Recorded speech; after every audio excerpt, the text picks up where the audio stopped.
Dr. Jim Anderson, always second.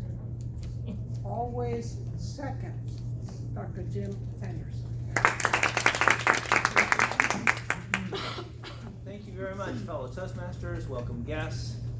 So where does my story start? Well, it probably starts where every story starts. Back in elementary school. Back in elementary school, I got selected to participate in what was called a mock UN event.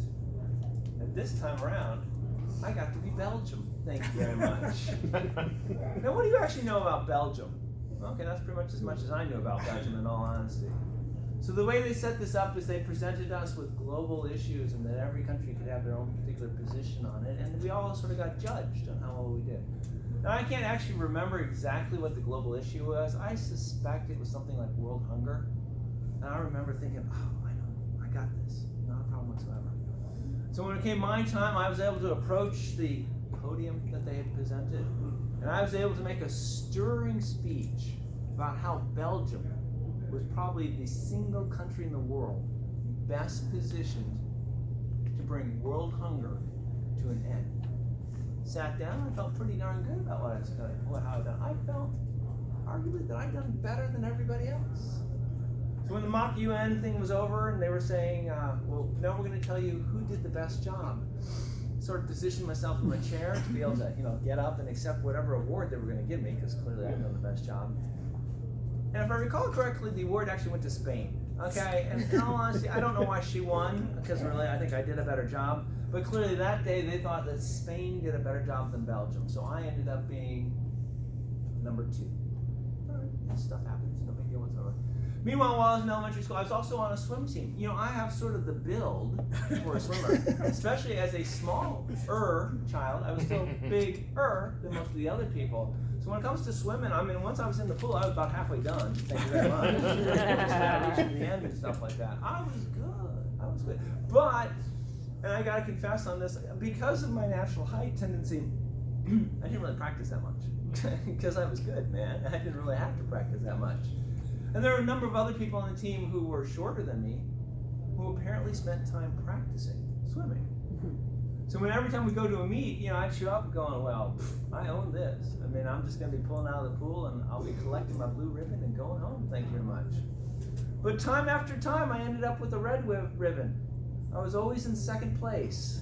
The people who actually practiced the sport seemed to do better than me, who just sort of showed up to participate in the sport. All right, so be it. That's just sort of the way life goes. Life goes on, and I go off to high school. High school was relatively good for me. I was a member of the chess club. You know about chess. A game of mental stuff where you have the little thing, you move the little things around, and if you capture enough of the other side, woo, you're a winner. In my chess club, I was pretty good, man. You sit down with me, you're probably going to lose. I'm going to show you how this goes. Not a problem whatsoever. So I can beat you, and I can beat you, and I can beat you, and I can beat you. Then one day our coach came to us and said, hey, we're going to the city event. We're going to match up against other schools.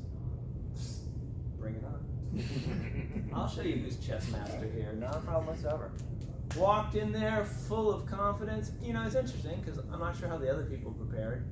Studied other games, played matches with each other. I'm not quite sure. I didn't have to because I could pretty much beat everybody in my club. Sat down, I got my clock cleaned. But my team overall got second, so that was sort of good. I don't think I really contributed to that, but that's fine. I showed up, so that was sort of good. Later on in life, I went on to college. College was good. I was in the engineering program, and I don't know if you know that much about engineering programs, but one of the things that pretty much every engineering program does is bridge building. They always have a contest where it's like build a bridge. You build the bridge, they put a heavy weight on it, whoever holds the heaviest weight wins.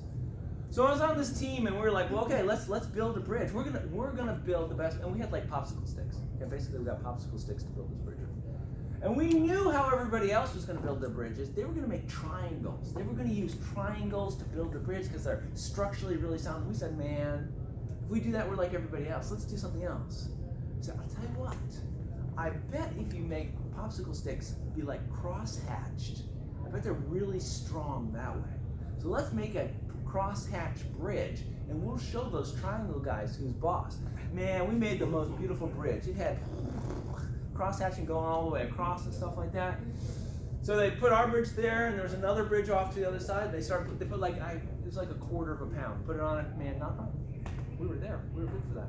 They took the quarter pound out, put a half pound on it. I swear I saw the other one bow a little bit. Just go a little bit. I was like, all right, I mean, we can keep going, but it's gonna turn into tinder woods.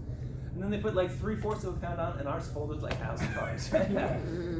So, just in case you're ever building a bridge, apparently crosshatch is not the way to build a bridge. That's it. It was a learning experience for me. So I got second place. So there you go. So be it.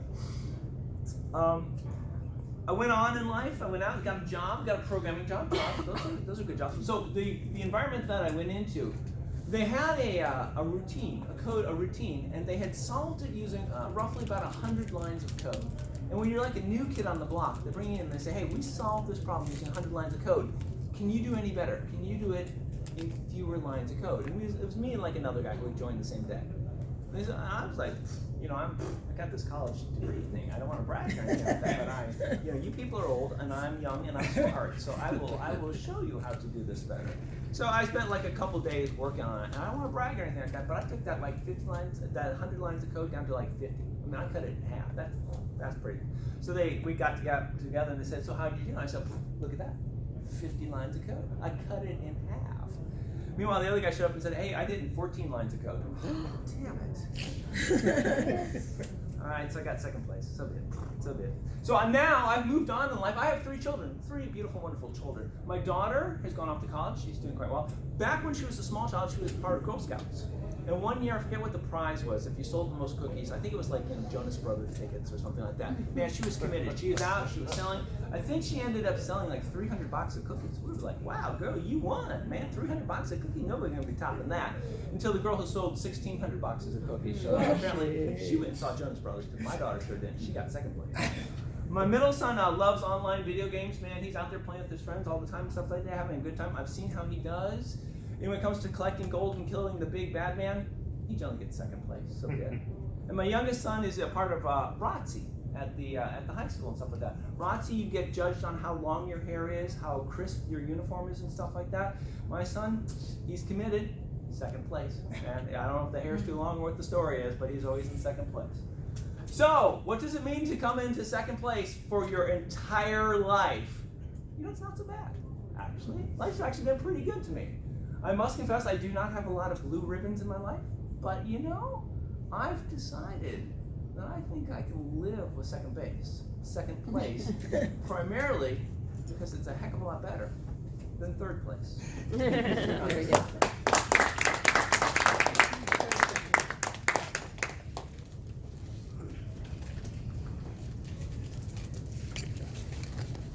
Did Jack